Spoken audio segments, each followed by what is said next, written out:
ഒരു ഗർഭിണിയുടെ രോദനമാണോ ഈ കേൾക്കുന്നത്? ഈ ഒഡോമോസ് എന്ന് വെച്ചാൽ കൊതുക് കടിക്കാതിരിക്കണ സാധനം.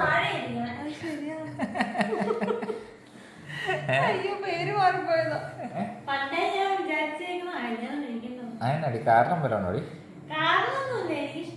ഇഷ്ടമല്ല കല്യാണം കഴിക്കാൻ. എനിക്ക് എന്നെ ഇഷ്ടമല്ലേ? തന്നെ നടക്കണോ? എന്നാ തന്നെ നടക്കാൻ പേടിയാണ് ഞാൻ.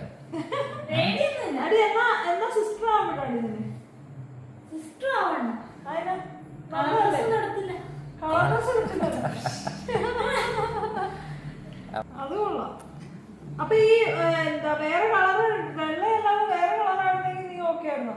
പിന്നെ അപ്പൊ കിച്ചാമണി മടത്തി പോകാത്തതിന്റെ കാരണം കളർ ഡ്രസ് ഇടാൻ പറ്റാത്തോണ്ട്. നിനക്ക് എത്ര വയസ്സായെന്ന് പറഞ്ഞ? 17 വയസ്സായില്ലേ? ഒരു വർഷം കൂടെ, ഒരു വയസ്സിന് കഴിഞ്ഞാൽ പ്രായപൂർത്തി 18 വയസ്സാവില്ലേ? കെട്ടിച്ചു വിടാറാവൂലേ?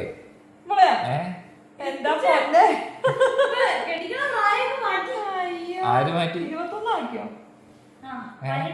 അന്നേരമാണ് ഒരാൾ കളർ ഡ്രസ് ഇല്ല, കളർ ഡ്രസ് ഇടാമോ?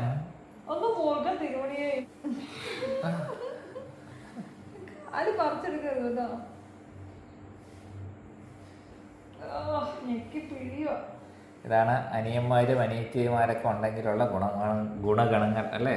അതെ. ഞാൻ ഒത്തിരി കാലം, ഏകദേശം ഒരു 11 വർഷം എന്റെ അപ്പന്റെ അമ്മയുടെ പുറകെ വന്നു. എനിക്ക് അനിയൻ വേണോ അനിയത്തി വേണം, അങ്ങനെ ഹാർഡ് വർക്ക് ചെയ്തതിന്റെ ഫലമാണ് ഈ ഇരിക്കുന്നത്. നീ 10-15 വർഷം ഞാൻ പറഞ്ഞിട്ട് അവർക്ക് സമയം കിട്ടാത്ത. നീ ചില മാറി നിന്നായിരുന്നെങ്കിൽ പണ്ടേ അനിയനെ അനിയത്തേക്ക് വന്നേനെ. നടപടിയില്ല, അതുകൊണ്ട് ഞാൻ പുറകെ നടന്നു. ഒരു 11 വർഷം ഒരു വേറൊന്നും ഇടതടവില്ലാതെ ഇങ്ങനെ പറഞ്ഞോണ്ടിരുന്നു, അനിയൻ അനിയത്തി അനിയൻ അനിയത്തി. ലാസ്റ്റ് അവനെ മടുത്തു. അങ്ങനെയാണ് ഈ മുതലിനെ കിട്ടിയതല്ലേ? അതിലൊന്നൊന്നര മുതലായി പോയി. നിർമ്മിക്കോ പ്രാക്ടീസ് ആവട്ടെ.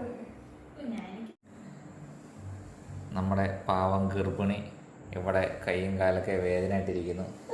അനിയത്തിമാരും അനിയന്മാരും ഉള്ളതിൻ്റെ ഒരു ഗുണം ഇവിടെ നല്ല രീതിയിൽ മുതലാക്കുന്നുണ്ട്. ഇത് കണ്ട് കിച്ചാമണി ഞാൻ കല്യാണം കഴിക്കുന്നില്ല, ഞാൻ സിംഗിളായിട്ട് ജീവിക്കാനാണ് ഇഷ്ടം. എന്നാൽ മടത്തി പൊക്കടാൻ പറഞ്ഞപ്പോൾ അവള് പറയാണ് മടത്തി ചെന്ന കളർ ഡ്രസ് ഇടാൻ പറ്റിയാലാന്ന്. എന്താ അല്ലേ കിച്ചാമണി? കിച്ചാമണി, നിന്റെ തിരുമലിന് അത്ര ബലം പോരാട്ടോ. കുറച്ചുകൂടെ ആഞ്ഞ് തിരുമടി. എന്റെ കാലിനൊക്കെ അപ്പടി നീരാടി.